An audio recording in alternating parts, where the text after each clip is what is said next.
नमस्कार, फ्रंटलाइन 24 में आप सबों का स्वागत है।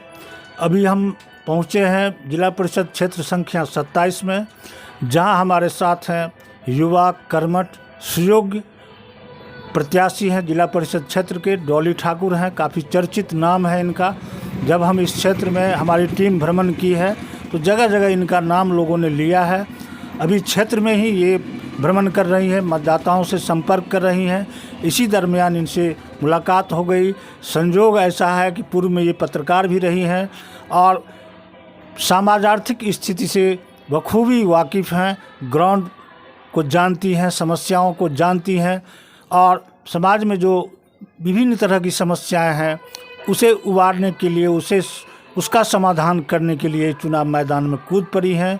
और डॉली ठाकुर काफ़ी अच्छी वक्ता भी हैं, बहुत जुझारू हैं, अकेले घूम रही हैं, बगैर किसी के साथ लिए हुए अकेले डोर टू डोर ये अपने क्षेत्र में भ्रमण कर रही हैं। और इनसे करते हैं चुनावी चर्चा। सबसे पहले डॉली जी, फ्रंटलाइन 24 में आपका स्वागत है। बहुत बहुत धन्यवाद सर आपका, और आपने मुझे इस लायक समझा कि आप यहाँ आए, और ये मैं अपना आपका सौभाग्य महसूस करूँगी कि मैं आज आपके साथ बैठकर कुछ बातें साझा करूँ। और मैं जनता से कहना चाहूँगी कि मेरा नाम डॉली ठाकुर है। मेरी परवरिश, मेरा मायका राजस्थान कोटा से रहा है और बिहार में मधुबनी ज़िले के पंडोल ब्लॉक के बेलाही ग्राम में मेरा ससुराल है। मेरे पति श्री मुरारी कुमार ठाकुर हैं, जिनके सहयोग से, मेरे सास ससुर के सहयोग से, मेरे ग्रामीण के सहयोग से आज मैं उस लायक बन के निकल रही हूँ कि मैं अपना 27 से अपने आप को प्रत्याशी के रूप में उभरता हुआ महसूस कर रही हूँ। और ये बताइए कि आप महिला हैं, अकेली घूम रही हैं, क्षेत्र में भ्रमण कर रही हैं, आप क्या सोचकर चुनाव मैदान में जा रही हैं जिला परिषद की प्रत्याशी बनने? क्या आपके मन में आया जो आप चुनाव लड़ रही हैं? सर, 24 दिसंबर से पहले मेरे मन में ऐसा कुछ नहीं था कि मैं जिला पार्षद क्षेत्र संख्या में उतरूं, लेकिन स्थिति से मैं वाकिफ़ थी। मैं महिलाओं के बीच उठना बैठना, ग्रामीण समाज में मेरा उठना बैठना था। कहीं कुछ महिलाओं को कुटीर उद्योग को लेकर समस्या, कहीं पानी का समस्या, कहीं किसी प्रकार की समस्या रहती थी। मुखिया के पास जाएं, जिला के पास जाएं, समस्या तो बहुत, लेकिन सुनने वाले की कमी महसूस हुई ग्राउंड लेवल तक।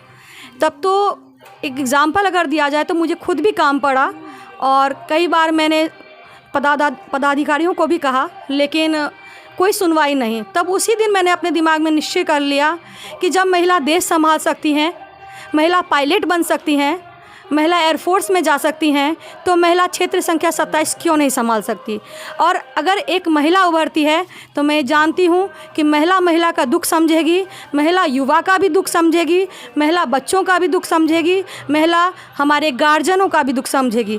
और ये दुख को महसूस करते हुए जो मेरे साथ भी हुआ है, दुख का अनुभव, आज जगह जगह आप देखें पानी का जाम, सड़कें बनती है आधी अधूरी बनती है, कहीं सुविधा है लेकिन कहीं नहीं है, जो सुविधा है उस पर केयर नहीं है। ये बहुत सारी समस्या गिनाने के लिए बहुत सारे लाइट लग रहे हैं, एक लग रहा है, एक नहीं लग रहा है। स्वास्थ्य विभाग में देखिए हॉस्पिटल है लेकिन सुविधा नहीं है।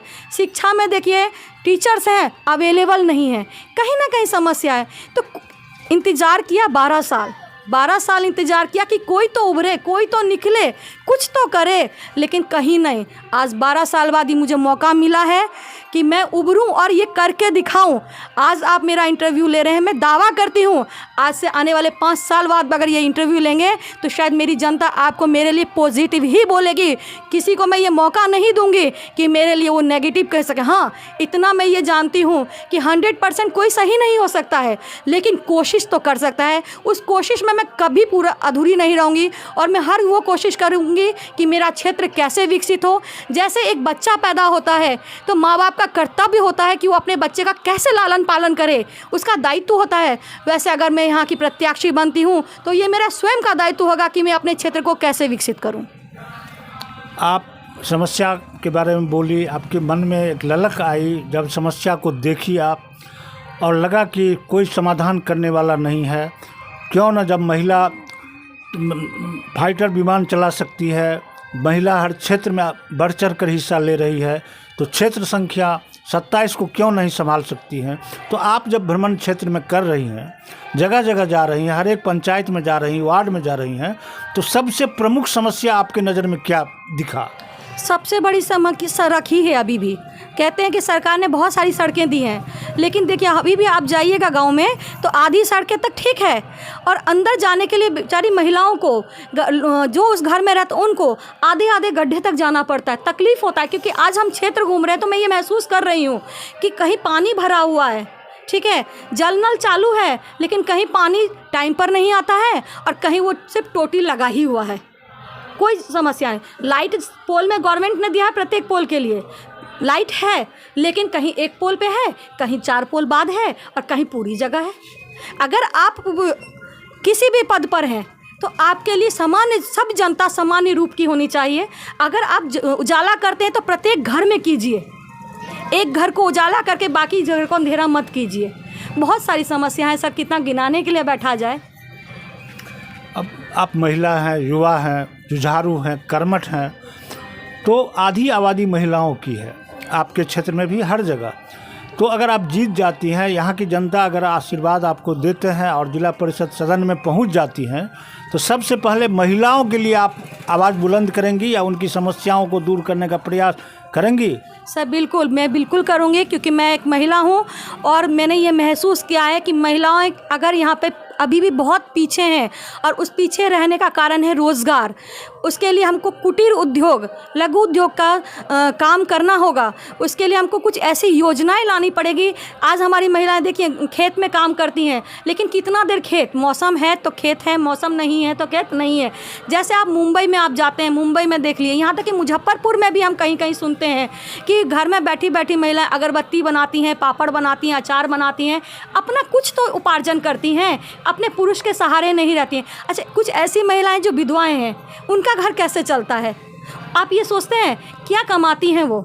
तो कुछ ऐसा उद्योग क्षेत्र में आए, कुछ ऐसा उद्योग आए क्षेत्र में, कुटीर लोग सिलाई को लेकर, अगर आप सिलाई ही देती है सरकार तो सिलाई के साथ उसको बढ़ावा दें, उसे रोजगार में तब्दील करें। पापड़ बनाती हैं तो पैकिंग के नाम पे उसको फैक्ट्री में से बनवा कर उसको पैच करवाया जाए। उसको अगरबत्ती बनाती हैं तो कैसे उसको सिखाकर अगरबत्ती का कैसे प्रोडक्ट सेल किया जाए, ये सब जानकारी दें ताकि महिलाएं सीखें। महिला सीखना चाहती हैं, लेकिन उसके पास सीखने के लिए ग्राउंड लेवल तक साधन नहीं है। वो साधन आवे, साधन को लाना है और उसको आगे बढ़ाना है। शिक्षा, शिक्षित महिलाएं भी हमारे अब न्यू पीढ़ी को ले लिए तो शिक्षित है, लेकिन जो महिला शिक्षित नहीं है उनके लिए सबसे बड़ी समस्या अभी भी रोजगार है। वो चाहती हैं कि कुछ करें, लेकिन मौका नहीं है, साधन नहीं है, समस्या है। तो मैं चाहती हूँ अगर मैं जीतूँ तो इसको बढ़ावा दूँ, कुटीर उद्योग का बढ़ावा दूँ, ताकि महिलाएं कुछ करें, उपार्जन करें और आगे बढ़ें। अब अंत में ये बताइए कि आप क्षेत्र में भ्रमण कर रही हैं, बहुत सारे कैंडिडेट आपके सामने हैं, आप ही की तरह वो चुनाव मैदान में कूद पड़े हैं और हर एक आदमी अपना अपना जोर आजमाइश कर रहे हैं। अगर आप जीत जाती हैं, यहाँ की जनता आपको चुन लेती है, तो आप में युवा वर्ग जो है उसकी भी आबादी बहुत है जो भटके हुए हैं, अभी उनके सामने अंधेरा दिख रहा है और वो रोज़गार के लिए कोरोना के कारण और ज़्यादा हो गया स्थिति खराब। तो युवाओं के लिए कुछ करेंगे आप? बिल्कुल सर, जैसे आपने मुझसे पूछा है, वास्तविकता में बहुत सारे कैंडिडेट क्षेत्र में हैं और कोई किसी से कम नहीं है, लेकिन अपने आप को मौका सब देना चाहते हैं। अगर मुझे ये मौका मिलता है तो युवाओं के लिए बहुत ज़्यादा ज़रूरी है कि हमारे मधुबनी ज़िले में रोज़गार उन्हें मिले, जिससे कुछ बड़ी बड़ी कंपनियां हैं, कंपनियों को बात करके उस कंपनियों को मधुबनी में लाया जाए। कुछ फैक्ट्रियां हैं जो लघु उद्योग के माध्यम से चलाई जा सकें। जैसे आप मान सकते हैं कि खिलौने बनते हैं, लकड़ियों के खिलौने, हमारे पास बहुत प्रकार की लकड़ियाँ उपलब्ध हैं बिहार में किसी चीज़, लेकिन उसके खिलौने बनेंगे तो उसकी फैक्ट्री हो ताकि वो बाहर जा सके। हमारे पास बहुत सारे संसाधन हैं, लेकिन वो ग्राउंड लेवल तक युवाओं के पास जानकारी नहीं। उसको जानकारी दें, उनको इंकरेज करें कि आप बिजनेस में जाइए, लेकिन गवर्नमेंट उसको सपोर्ट करे। बिजनेस के लिए सपोर्ट करती है गवर्नमेंट, देती है, लेकिन उन तक पहुँच नहीं पाता है। उसके लिए बहुत सारे उनको ताम झाम लफड़े का सामना करना पड़ता है, जिससे वो निराश होकर वो काम नहीं कर पाते हैं। ये बहुत बड़ी समस्या है। और अंत में अपने जनता से, अपने मतदाता मालिकों से आप क्या अपील करना चाहेंगे जो आपके पक्ष में मतदान करें? क्या कहना चाहेंगे? मैं आप लोगों से हाथ जोड़ के निवेदन करूंगी कि मैं आपकी बेटी, बहू, बहन के रूप में इस क्षेत्र में आई हूं और मैं ये विश्वास दिलाती हूं कि इस क्षेत्र संख्या 27 में जितने भी कैंडिडेट अभी 4-5 वर्षीय निकले हैं, अगर उनसे बेहतर बन के मैं ना दिखाऊं तो उस दिन आप हमको जो कहें, लेकिन मैं ये कोशिश करूंगी कि कभी मेरे ज़रिए आप लोगों को निराशा महसूस नहीं हो। जैसे मैंने अपने माता पिता का नाम रोशन किया, वैसे ही मैं अपने समाज का, अपना क्षेत्र का नाम रोशन करना चाहती हूँ। और इसलिए मैं आपसे हाथ जोड़ के विनती करती हूँ कि एक बार मुझे ये मौका देके तो आप देखिए। मौका जब तक नहीं मिलेगा तब तक मैं आपको कैसे साबित करूं कि मैं क्या कर सकती हूं और कैसे कर सकती हूं। मौका बहुत ज़रूरी है, क्योंकि आज भी बिहार में पद है तभी काम है, बिना पद के आप सिर्फ चप्पल ही रगड़ सकते हैं।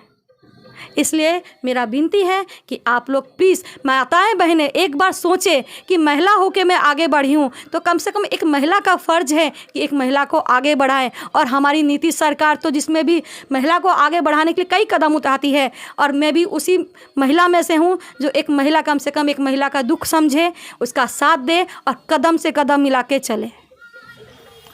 और ये बता दीजिए, आप तो क्षेत्रीय भ्रमण पर निकली हैं, आपके 27 नंबर क्षेत्र में, जिला परिषद क्षेत्र संख्या 27 में कौन कौन सा पंचायत है और कितने मतदाता हैं? सर, यहाँ पे 7 पंचायत हैं: बेलाही, भोर, बथने, उदयपुर बिठवार, बिरोल, भगवतीपुर, विजय सलमपुर, जिसमें पिछली बार 25,600 का मतदान हुआ था। लगभग 30 से 40 हज़ार मतदाता हैं, जिसमें कई मतदाता अपने बिहार से अपने रोज़गार को लेके दूसरे स्टेट में रह रहे हैं और यहाँ उपलब्ध नहीं हैं। फिर भी 25,600 का मतदान पिछली बार हुआ था। धन्यवाद। देखते रहें फ्रंटलाइन 24। ये थी डॉली ठाकुर। बेबाकी से हर सवालों का इन्होंने जवाब दी है। इनके मन में है, ये अपने मतदाताओं से अपील करती हैं कि एक बार सेवा का मौका दें, महिलाओं के लिए, युवाओं के लिए, और क्षेत्रीय विकास में ये कोई कोर कसर नहीं छोड़ेंगी। एक बार इनको मौका तो मिले। ये काफ़ी जुझारू हैं, काफ़ी बेबाकी से बोलती हैं, और अगर इन्हें मौका मिलता है तो ये करके दिखाएंगी जैसा कि ये बता रही हैं। धन्यवाद। देखते रहें फ्रंटलाइन 24।